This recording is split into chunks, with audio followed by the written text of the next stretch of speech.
so beautiful, especially in Mathura and Vrindavan. This great singer that has come from Mathura and Vrindavan, he's really so dear associate of Gurudev. His name is Damodar Das Prabhu. He sings so well. He has sung so well. Actually, you should have the mood of Raj like him, like he has. Actually, Delhi is called Indraprastha, is a part of Dwaraka. But you see, Swayam Bhagavan himself, when he stayed in Dwarka Puri, he was always remembering Vrindavan, always. Chaitanya Mahaprabhu also. He taught the jivas of this world, you can stay anywhere. But your mood should be what? The mood of Braj. So he sang so well. Prabhu's health is not so good, so well, but still he performed an amazing kirtan.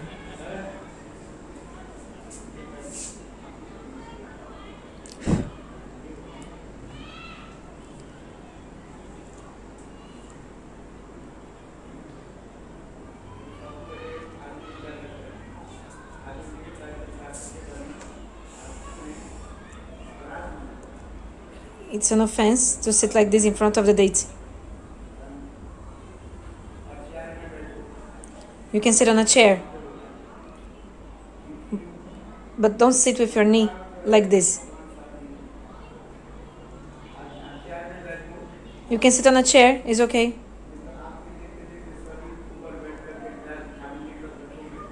Otherwise you're sitting up and everyone is saying that you're sitting not properly in front of the deity.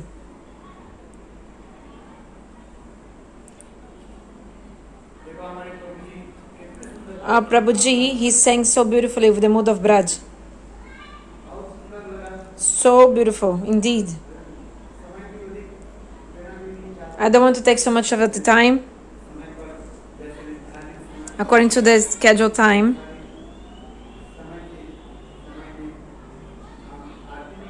We must do Arati. Also Prashada is arranged as well.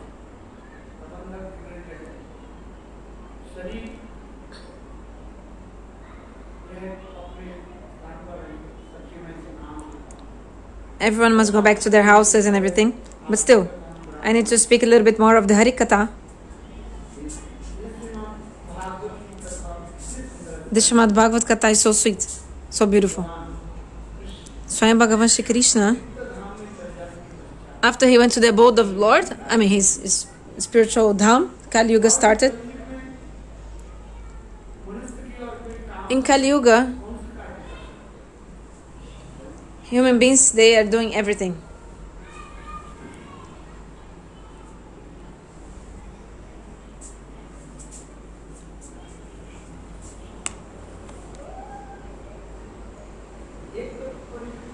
First of all, the human beings of Kali Yuga, they have such a short life, short lifespan.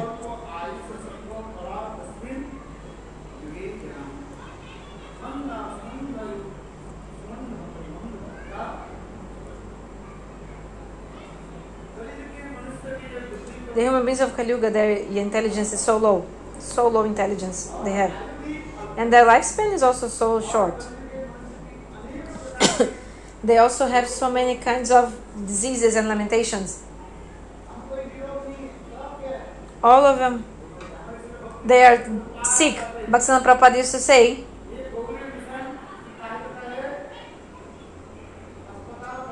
Gaudiya Mission is a hospital actually. Is a hospital. Where are all of us? We are all sick. We are sick in a hospital. But which kind of disease do we have? Spiritual disease. We are spiritual sick. Spiritually sick.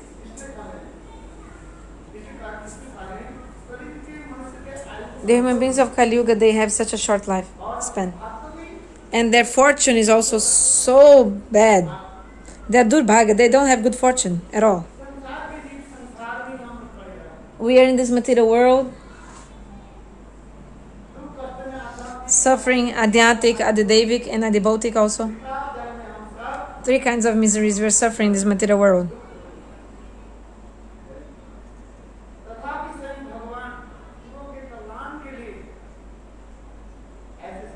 But still, for the benefit of all the jivas, Bhagavan manifested this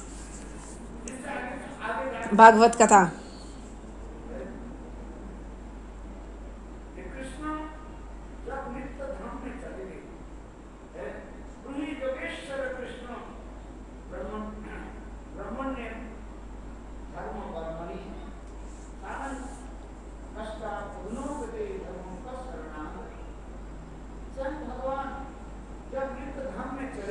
Bhagavan himself, when he went to the abode of his transcendental abode, the dharma, religiousness, took shelter of whom? Of where?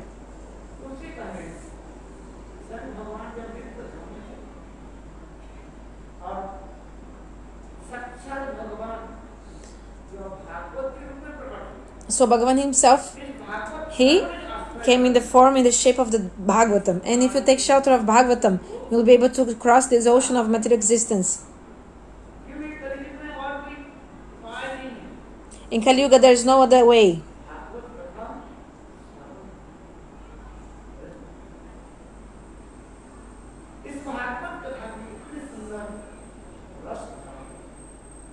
This Bhagavad-katha is full of rasa, full of BhaktiSiddhanta.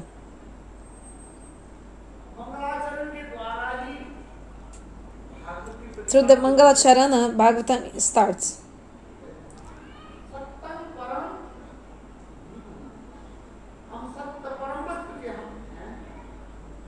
We meditate in the Supreme Truth.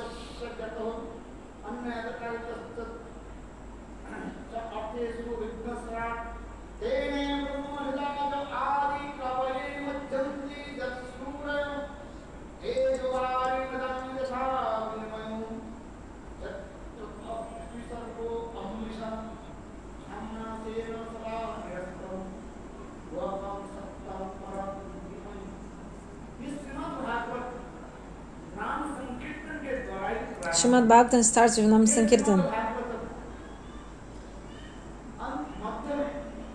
In the middle of also the glories of nama-sankirtan, and in the end also the glories of nama-sankirtan. But the human beings of Kali Yuga, what can do? Only chant holy names.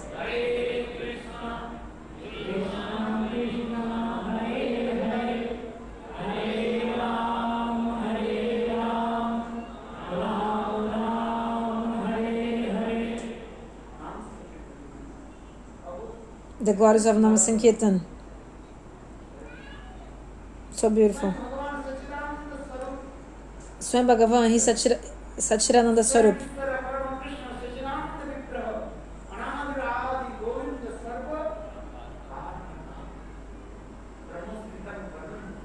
Brahma Samhita explains. Bhagavan, he is Satchidananda Swarup.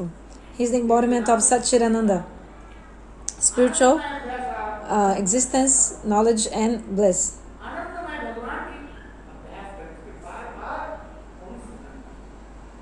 We need to again and again practice what's in Bhagavan, who is the embodiment of bliss. In Kali Yuga, only through nama-sankirtan. Bhagavan himself, he appears in the form of holy names.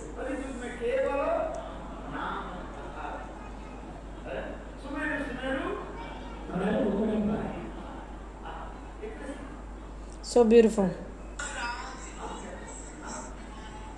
Holy names.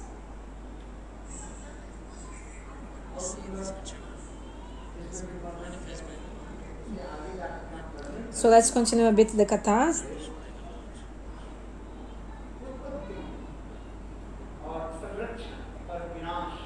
Creation, maintenance, and destruction. Everything comes from God, from Brahma. He is God. Whatever you see in this world, everything comes from Bhagavan. Everything is also protected by Bhagavan.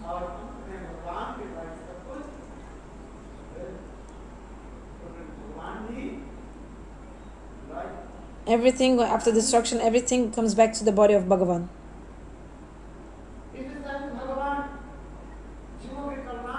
Bhagavan himself, for the benefit of the jivas, he manifests from this material world from the spiritual world to this material world. If anyone hears his pastimes, remember his pastimes, this person will be delivered from this material world and he will directly attain the abode of Lord.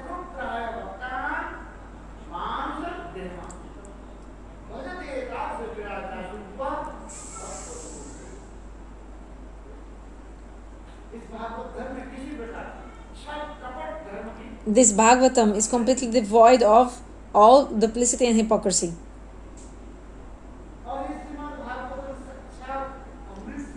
Bhagavatam is the embodiment of nectar.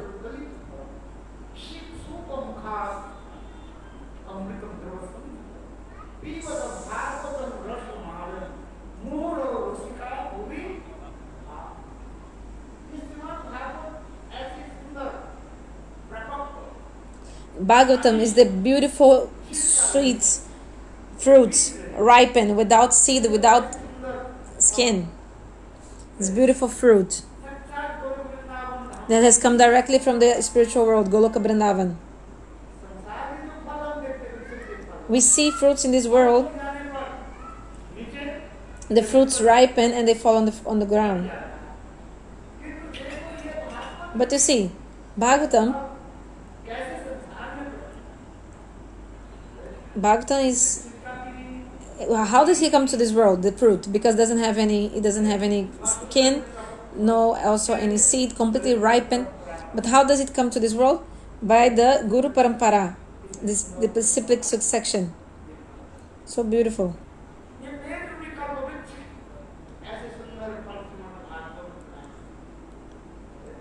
This is the beautiful desire tree of the Vedas.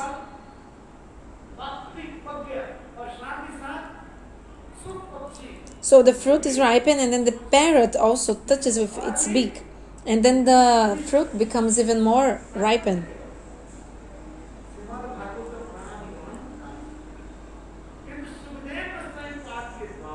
So Srimad Bhagavatam is eternal, but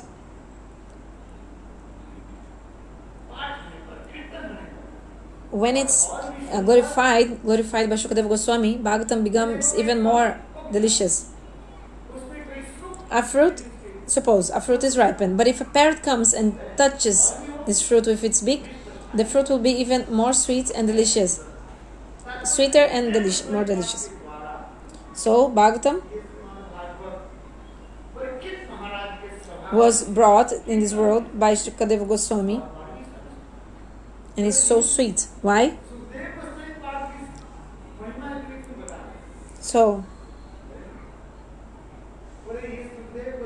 Shukadeva Goswami is not an ordinary parrot.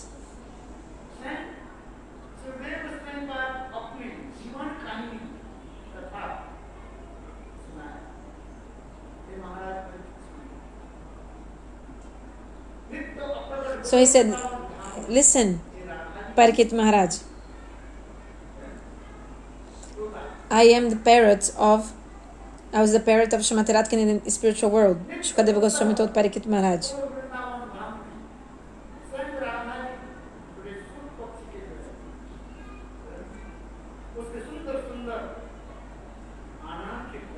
Srimati Radharani was feeding me with beautiful pomegranate seeds.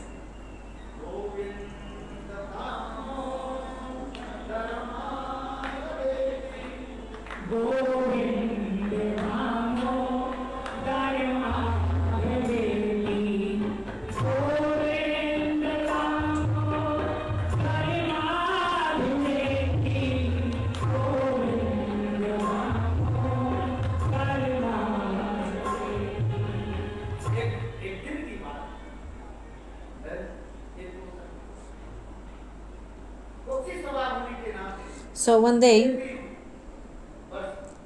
because of my nature as a bird, I flew from Nandagaon to Barshana. From Barshana to Nandagaon. And Krishna was there in Nandagaon with his friends, Subal Shuddam, Madhumangal, Stoka Krishna playing. And then I sat on the top of the tamal tree And then I was just saying the name Krishna, Krishna with the same voice tone of Srimati Radhika's. Then Gopal Krishna saw that Srimati Radhika, Krishna was thinking Srimati Radhika is chanting my name, but actually it was the parrot.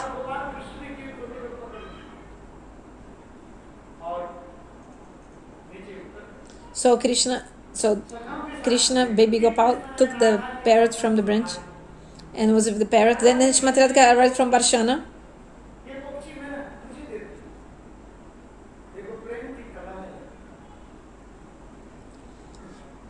Give me this parrot. And then they started like having a loving quarrel. Krishna said, the parrots, they fly in the sky. They can go anywhere. They can go anywhere.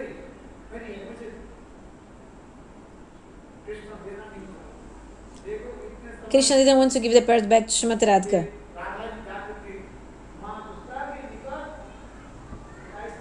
So Srimati Radhika came to Mother Yashoda and complained.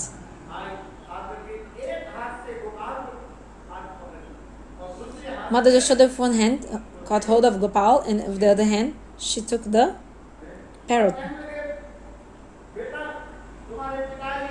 and said, "Oh my son, your father, Nanda Maharaj, is waiting for you to take prasad." Saying this, Mother Yashoda, she brought the Bal Gopal to Delhi.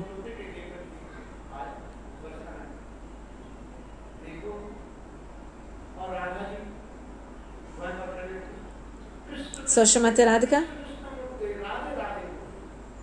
told the parrot, chant Krishna Krishna. But now the parrot, because he was taught by Krishna, he was chanting the name of Radhe Radhe.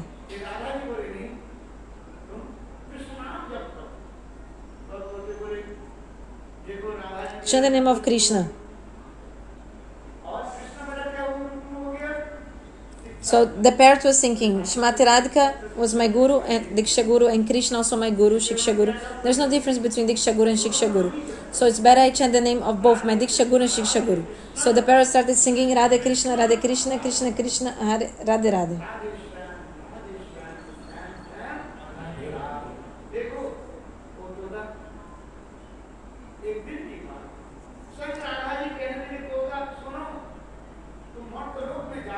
So he said, go to this material world. Srimati Radhika told the parrot, go to the material world and preach about our Harikatha in that world. The parrot said, I don't want to go to this material world. Hey Gurudev, I don't want to go to the earth, because if I go there, Maya will catch me. Shastra explains. Even the liberated persons, if they are in this world, Maya is so powerful. Maya deludes them.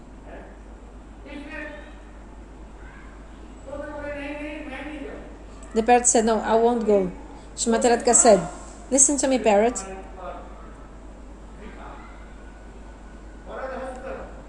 My merciful hand is upon you. Maya will never ever touch you.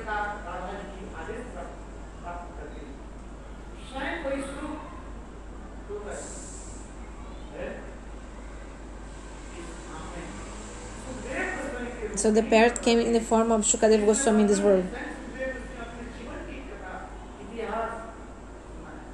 So Shukadeva himself told his story of his life history.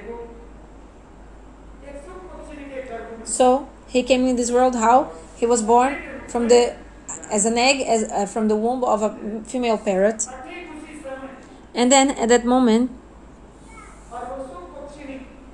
this female parrot, she was looking for food, and so he was as an egg in her female parrot's nest. And then at the same time, Shiva and Parvati, they were discussing Amar Katha, means the eternal Katha, Bhagavad-katha.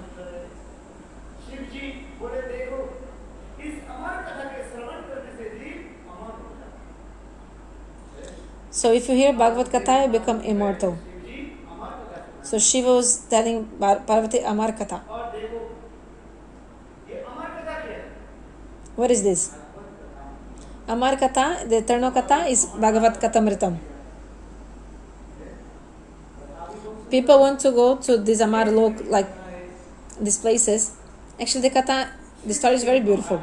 Once Shiva he went elsewhere, and Parvati was in their house, their place, and Narada Rishi came. When Narada Rishi came, immediately Devi said, "Hey Gurudev, please sit down. Where's your husband? Oh, my husband is outside." Narada Rishi said, "How's your husband?" "Oh, my husband is very beautiful."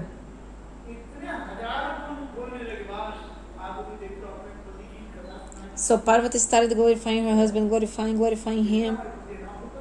No one is like my husband, no one man in the past or in the future.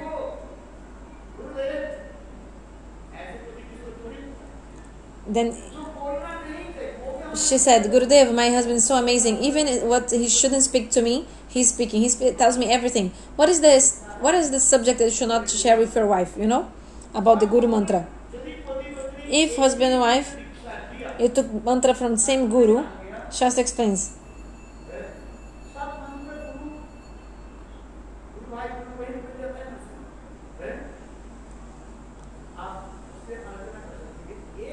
There's one mantra that should not be discussed.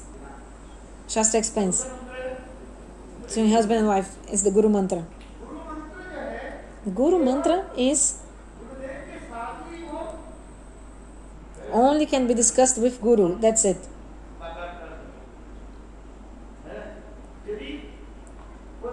If husband and wife, even if they took diksha from the same Guru, even though Shastra explains, Gurudev gave you the mantra, it's all the same mantra. He gave me also, like Gopal mantra and all, Kama Gayatri. But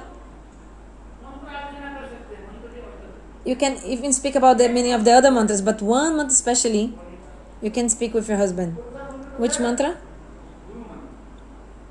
Guru mantra. Only you can discuss it with Guru. Not in front of everyone. Otherwise the potency of the mantra will be destroyed. Shiva, even the Guru mantra, he tells the Guru mantra about the Guru mantra to Parvati. And then Parvati said, sometimes my husband becomes so absorbed that even what he shouldn't speak to me about, he speaks to me.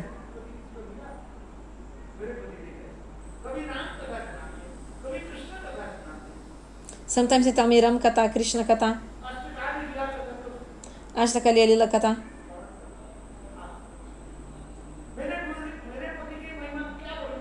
What can I tell you about the glories of my husband? Parvati told Narada Rishi. Narada Rishi said,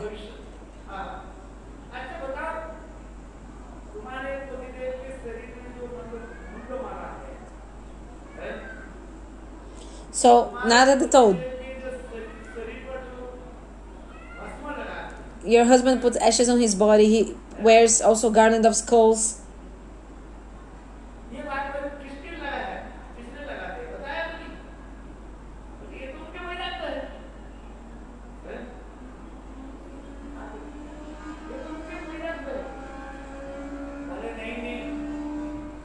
Did your husband tell you why?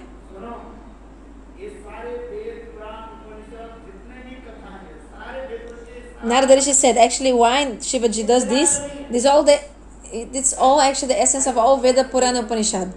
Puranas and Upanishad. This is not actually renunciation, it's the secret. Tulsidas says, if you could attain God only by eating fruits, how many monkeys are there in the forest? Does this mean that they attain Lord? Isn't it? If you drink milk, you attain to Lord? There are so many also cows that every day they drink milk, isn't it? Do they attain Bhagavan? No. Mira says, do you remember this verse? If you could attain God by eating fruits, how many monkeys are there? Did they attain Lord? No. If you could attain to Lord by drinking milk, so many cows are also there. If you don't do Hari Bhajan, what is the use of knowledge and renunciation? It will not bring you to God. What is the way of attaining to Lord? Words to chant holy names.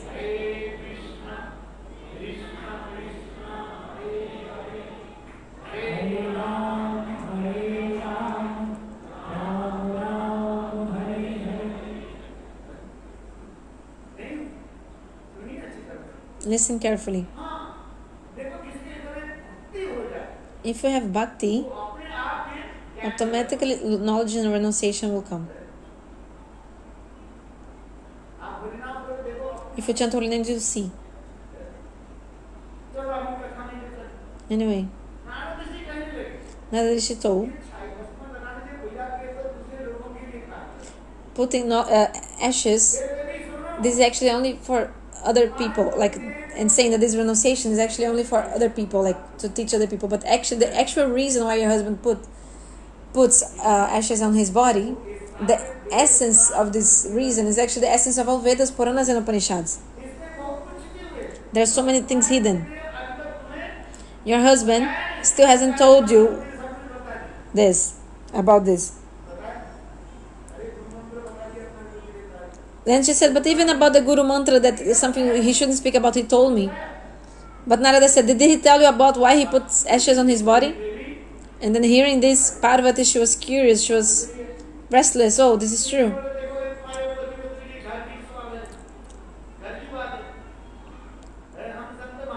Narada said, okay, but this is your problem. I don't have anything to do with your husband and wife problem. So Narada created the confusion, just left.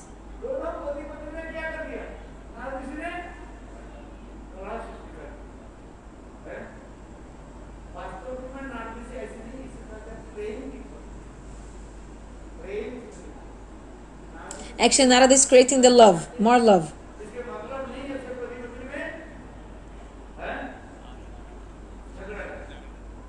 He's not actually creating a quarrel between husband and wife.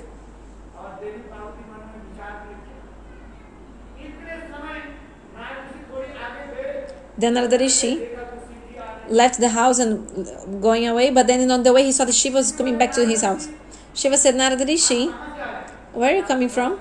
Oh, from your house. From my house, yes.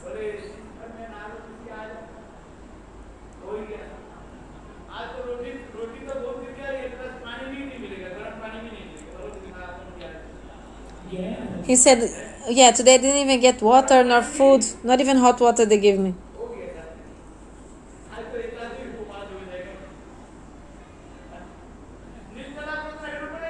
I had to do Nirjala Vrat. Sorry, Shiva saw that Narada was coming back from his house, so Shiva understood, today there will be no dinner, no chapati, not even hot water, nothing. Because if the wife is angry, wife won't cook and won't give food to the husband. So Narada just went away. As soon as Shiva stepped in the house, immediately Parvati started telling him off. Oh, you told me everything. You always told me that you tell me everything, this and that. Then Narada Rishi came. Yes. What happened?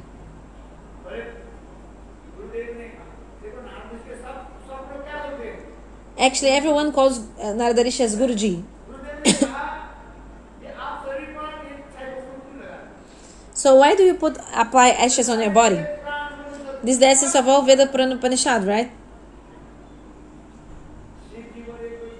Shiva said, it's easy. Why is easy?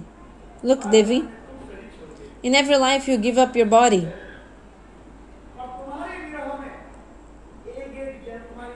and feeling your separation, I actually take the bone of each life you had and I put as a skull of a necklace of skull around my neck.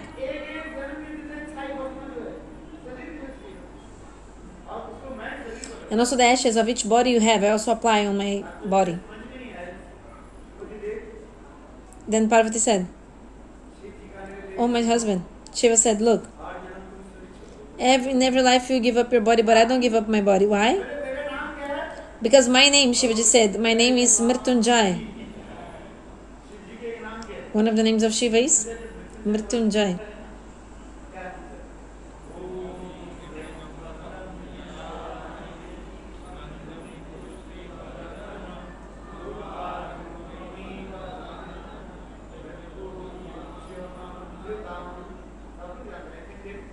Everyone knows this mantra, Mrityunjay mantra of Shiva?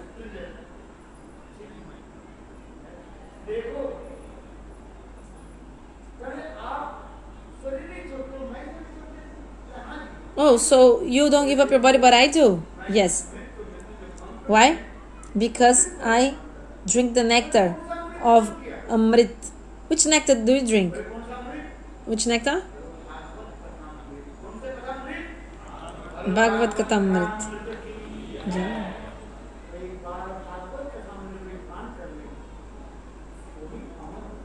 That person who drinks the nectar of Bhagavad-katha, the person becomes immortal.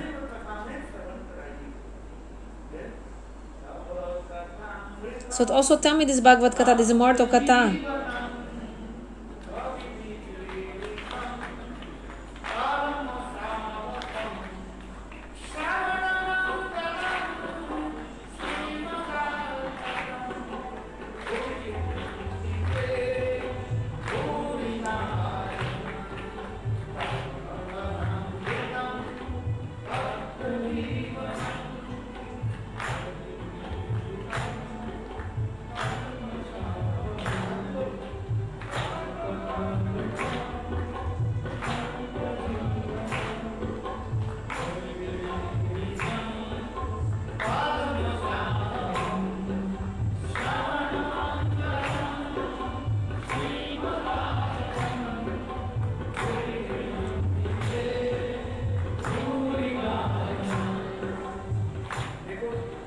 Look, Shiva said, "Hey Devi Parvati,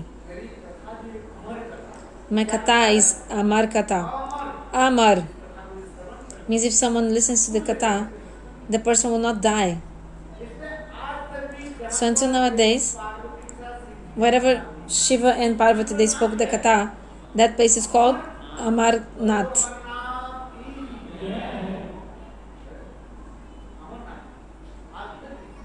Until nowadays.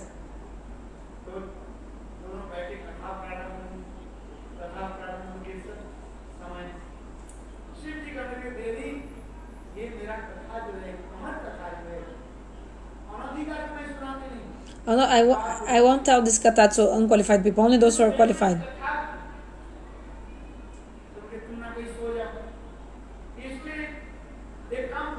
Do one thing. I don't want anyone unqualified to hear it. So, you always do when you're hearing the katha.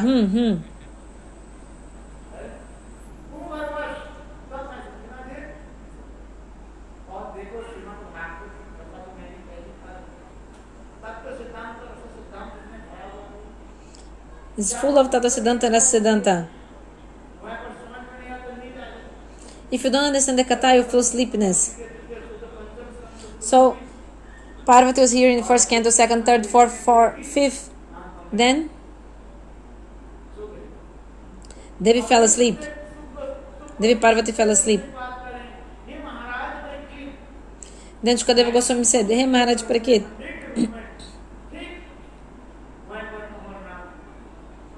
exactly, I was born from a female parrot in that Amarnath, exactly there. And then what happened? My mom, parrot, she had gone somewhere to collect grains. It was actually a very cold place. There was so much wind, and then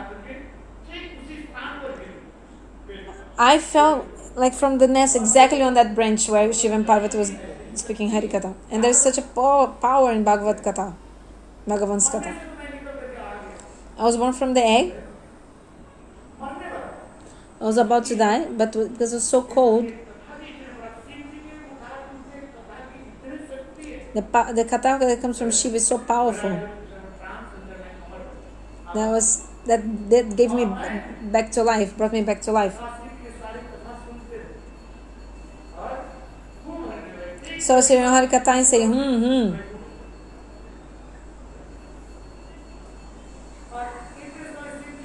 Then Shivji opened his eyes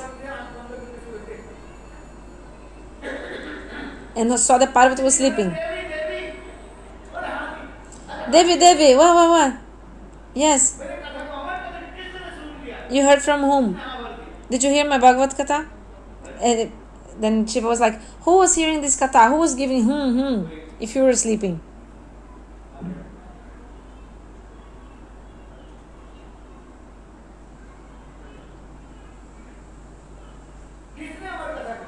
Who heard it? Shivaji saw there was a parrot sitting on a tree. Oh, someone unqualified have heard this katha.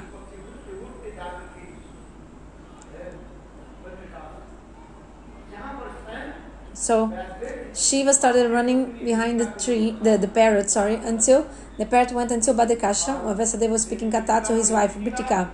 And then Bitika was hearing with her mouth wide open. The parrot went inside the belly of the wife of Vyasadeva. Vyasadeva, have you seen my parrot? Vyasadeva said, hey Mahadev,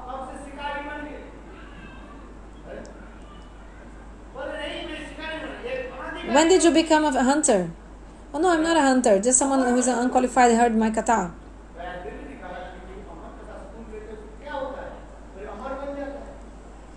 But what happens? If the person hears the katha, the person becomes immortal. So he became immortal. So if he became immortal, how will you kill him? Simply. Shiva said, this is true. Shiva came back and said, okay, so this Sukha-pakshi, this parrot, entered in the womb of Bitika. Some Shastras say he was there for 13 years. Some say that he was in the belly of his mother for 16 years. Once Vyasadeva, he told, who are you? Come out of the womb of your mom.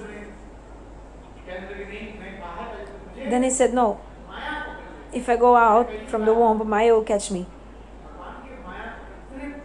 The Maya Bhagavan is so powerful. In the Gita, Bhagavan says,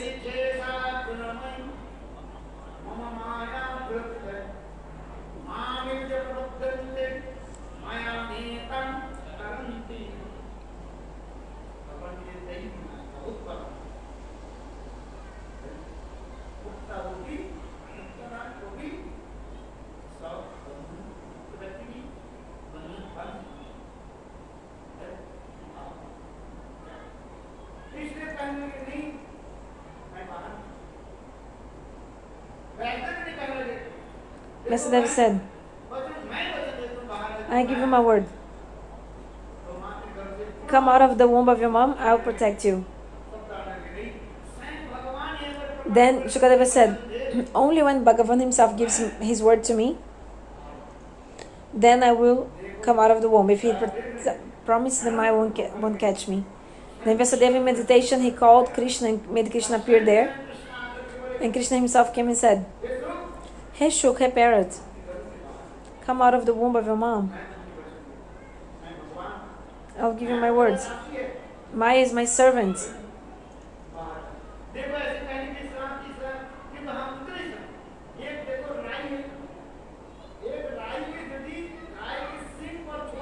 If you put the mustard seed on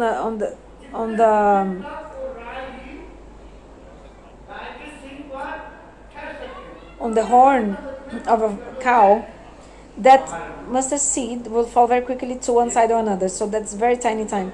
So for this small time, he'll very small fraction of time. If on that time he comes out from the womb of his mom, Maya wouldn't catch him. So very quickly, Shukadeva Goswami came out from the womb of his mom.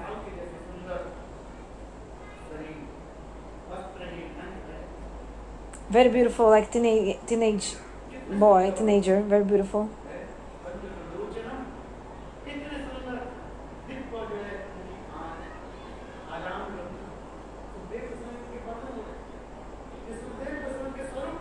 How's the form of Shukadeva Goswami? Long arms.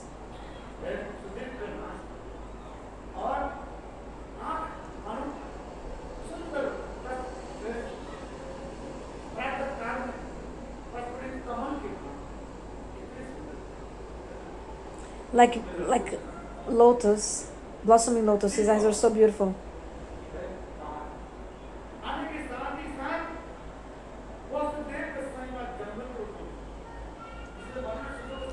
So he was born from the womb of his mother and was walking into the forest.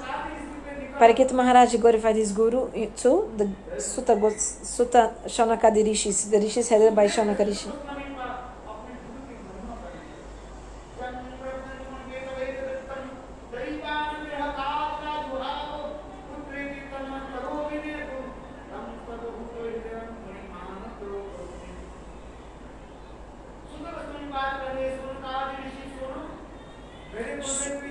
Sutta Goswami said, "Hey Shaunakadi Rishis, listen, my guru is not an ordinary person. He's directly the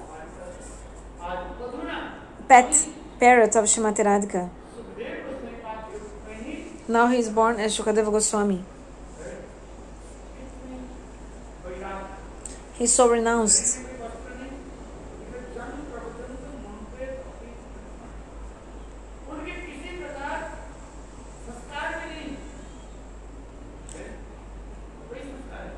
He didn't undergo any kind of purificatory rituals like samskaras. He was just born and went running into the forest. And his father was running after him, saying, oh my son, ha putra, ha putra."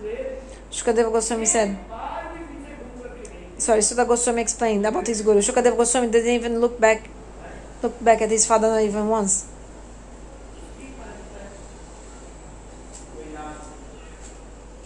This is called renunciation. Topmost stage of bhakti.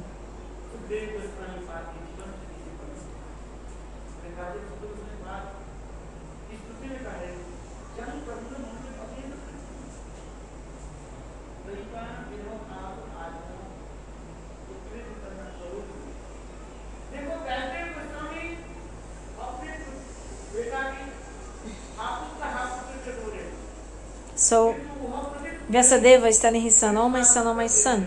But the echo sound is coming from the trees.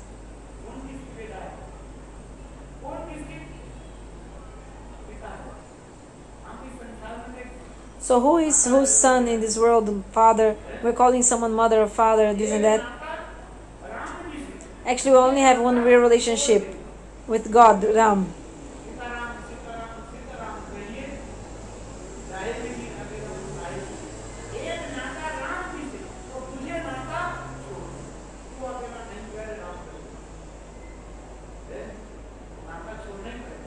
So we need to give up all other relationships and just have the relationship with Lord Ram. But can we give up our relationship with our, for example, grandson? No. But Shukadeva Goswami didn't care for a relationship with his father. Like this, for example, and didn't even look back at his father. Seeing Shukadeva Goswami, all the trees and all the animals, everyone who was there, and Bhagavatam explains, the commentary explains. Who is a Mahabhagavat? Someone that only by looking at the person, prema appears in your heart. This is the symptom of a Mahabhagavatam person. All the sins are automatically destroyed just by seeing the person. So beautiful explanation. Shukadeva Goswami Pad said, "Hey Maharaj Parikit, before I was always absorbed in Brahma. When say Brahma here is two meanings. Brahma, Jyotirmaya, and the main meaning of Brahma is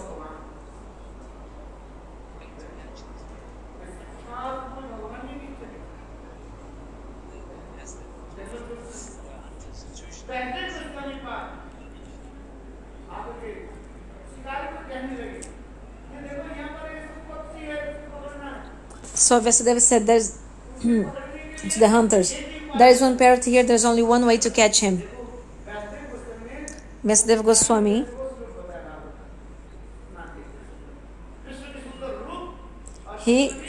taught the hunters how to speak a beautiful verse about the beauty of Krishna and his qualities.